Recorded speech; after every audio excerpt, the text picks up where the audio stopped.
ආදරණීය දුවේ පුතේ ඔන්න නැන්දා අදත් ආවේ ඔයාලට තවත් ලස්සන කතාවක් අරගෙන.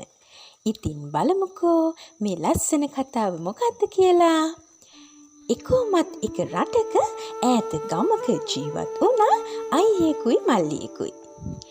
ඉතින් මේ අයියටයි මල්ලිටයි තිබුණා හේන් කුඹුරු වතු පිටි. මේ අයියටයි මල්ලිටයි ගමේ අය කතා කළේ මහ ගමරාලයි පොඩි ගමරාලයි කියලා. මේ දෙන්න බොහෝම සමගි.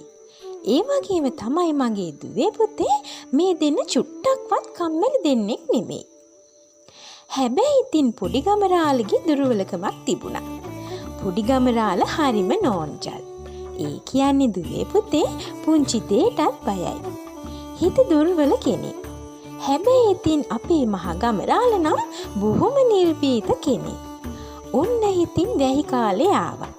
මහ ගමරාලයි පොඩි ගමරාලයි කතා වුණා හේනේ වැඩ පටන් ගන්න.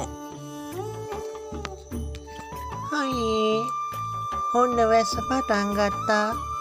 දැන් ඉතින් හේනේ වැඩ පටන් ගත්තොත් හොඳා නේද? ඒක තමයි මලේ මාත් මේ කල්පනා කොලේ හෙට අනිද්දම වැඩ පටන් ගමු කියලා.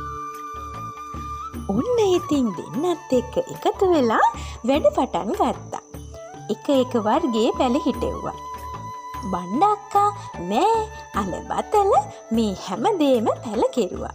කිසිම කම්මැලිකමක් නැතිව. ඔහොම කාලේ ගත වෙලා ගියා. මහ ගමරාලයි පොඩි ගමරාලයි හිටවපු පැල ටික ලොකු වෙනවා. පැල ලොකු වෙන්න වන සත්තු ඇවිල්ලා පැලවලට හානි කෙරුවා. මේ දෙන්නගේ හේනේ තිබුණ කැලේට මායිම්ව. ඒක නිසා සත්තුන්ගෙන් වෙන කරදරත් බොහොම වැඩි. සත්තුන්ගෙන් පැල බේරගන්න නම් හැමදාම රැට ගිහින් හේන බලා ගන්න වෙනවා කියලා මහ ගමරාලටයි පොඩි ගමරාලටයි තේරුණා. මලේ දැන් පැල එන්නෙම ලොකු වෙන හින්දා සතුන්ගෙනුත් කරදර වැඩි. අපිට හැමදාම රැට යන්න වේවේ පැල් රකින්න. හොඳ අයියේ අපි හැමදාම රැට ගිහින් පැල් රකිමු. මෙහෙම කතා වුණු මහ ගමරාලයි පොඩි ගමරාලයි දෙන්න හැමදාම රැට ගිහින් පැල් රැක්කා. මෙහෙම කරගෙන යනකොට අයියටයි මල්ලිටයි තේරුණා හැමදාම රැට දෙන්නත් එක්ක පැල් රකින්න එක අමාරු වැඩක් කියලා. මලේ අපි දෙන්නම හැමදාම පැල් රකින්න එකේ තේරුමක් නැහැ. දවල්ට කරන්න තියෙන වැඩ ටික අතපසු වෙනවා. අපි දෙන්නම හෙට ඉඳන් මාරුවෙන් මාරුවට ගිහින් පැල් රකිමු.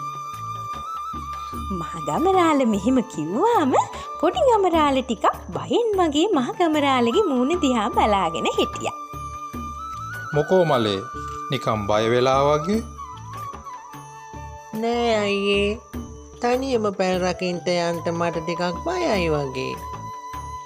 බය වෙන්න ඕනේ නෑ මලේ.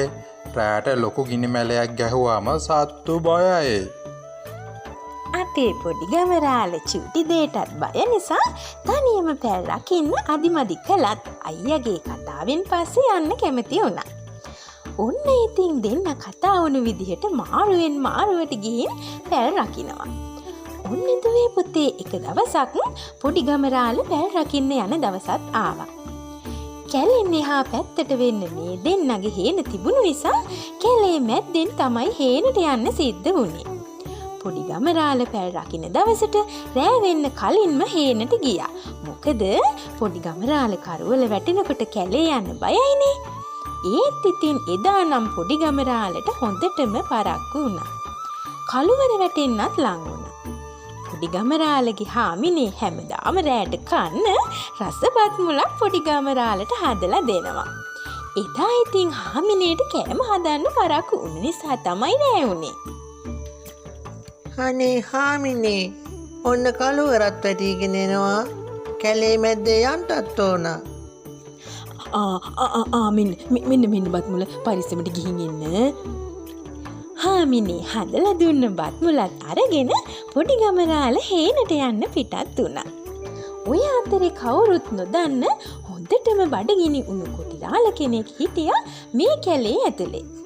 කැලේ හැම තැනම ඇවිද කන්න දෙයක් සොයා තමයි මේ කොටිය හිටියේ. අද නම් කන්න දෙයක් හොයාගන්න බැරි වෙයි වගේ.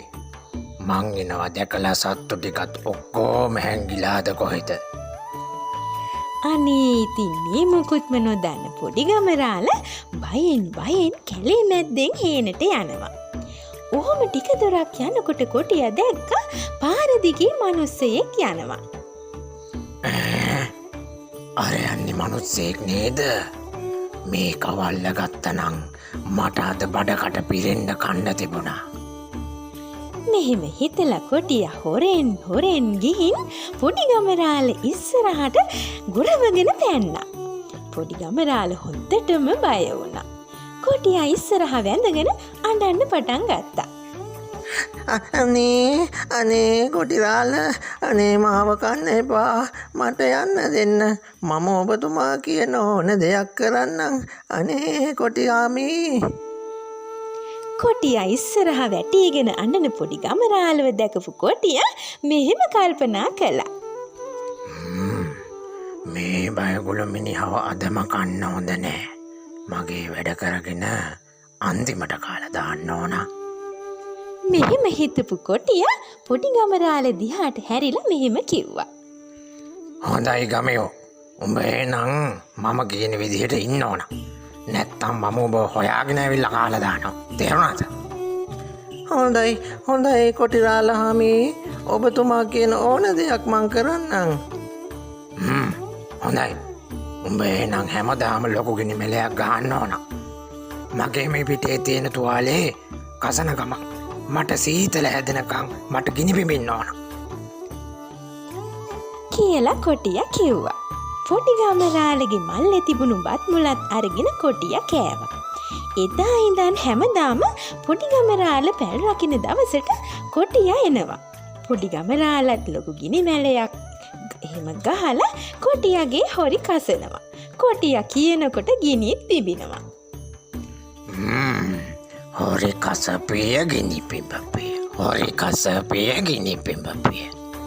මේ විදිහට කොටියත් හැමදාම පොඩි ගමරාලගේ බත් මුලත් බඩ පිරෙන්න කාලා සනීපෙට නිදා ගන්නවා. ඔහොම ටික දවසක් කරගෙන ගියා. හැබැයි පොඩි ගමරාලගේ හාමිනේට නම් පොඩි ගමරාලගේ වෙනස තේරුණා.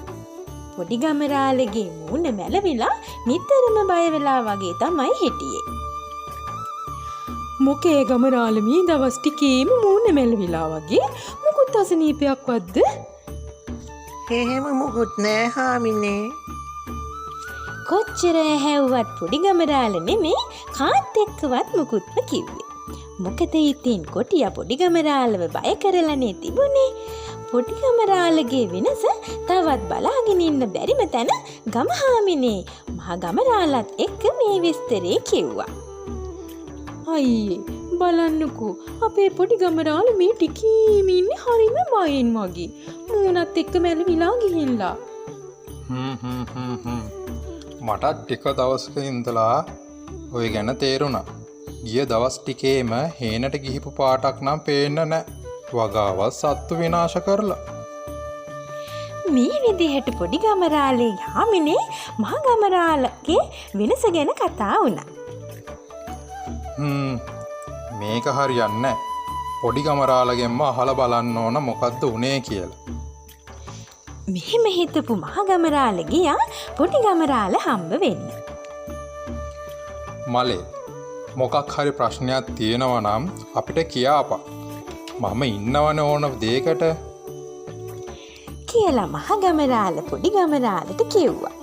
ඉතින් තවත් පොඩි ගමරාලට මහ ගමරාලගේ මේක හංගගෙන ඉන්න බැරි වුණා. පොඩි ගමරාල අඬාම විස්තරේ කිව්වා. මේ විස්තරේ අහපු මහ ගමරාලට හොඳටම කේන්ති. අඬන්න එපා මලේ. අපි හොඳ උපායක් යොදලා ඔය කොටියට හොඳ පාඩමක් උගන්වමු.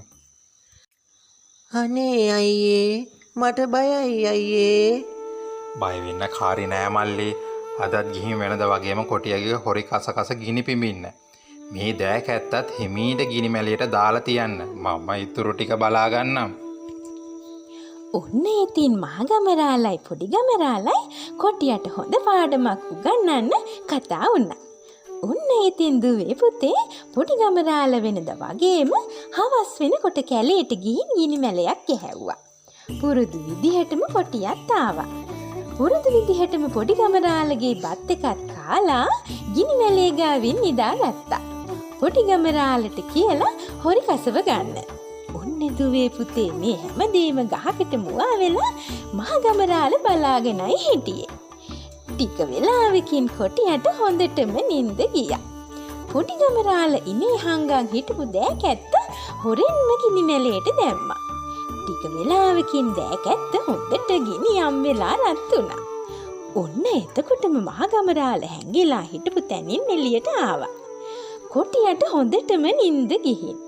මහ ගමරාල හොරෙන් ගිනි මැලේ ගාවට කිට්ටු වෙලා රත් වෙලා තිබුණු දෑකැත්ත අරගෙන කොටියගේ පිටෙන් තිබ්බා. හොඳට ගිනියම් වෙලා තිබුණු දෑකැත්ත කොටියගේ පිටේ වදිනකොටම කොටියගේ පිට හොඳටම පිච්චුණා. බුදු අම්මෝ පිටිරෝ මා වෙච්චා කියලා කෑ ගහගෙන කැලේ කඩාගෙන දෙව්වා. ඉතින් මගේ ආදරණීය දුවේ පුතේ ඔයාලා දැක්කනේ සමගියෙන් එකමුතුව ඉන්නකොට අපි කිසි දෙයකට බය වෙන්න ඕනේ නෑ කියලා.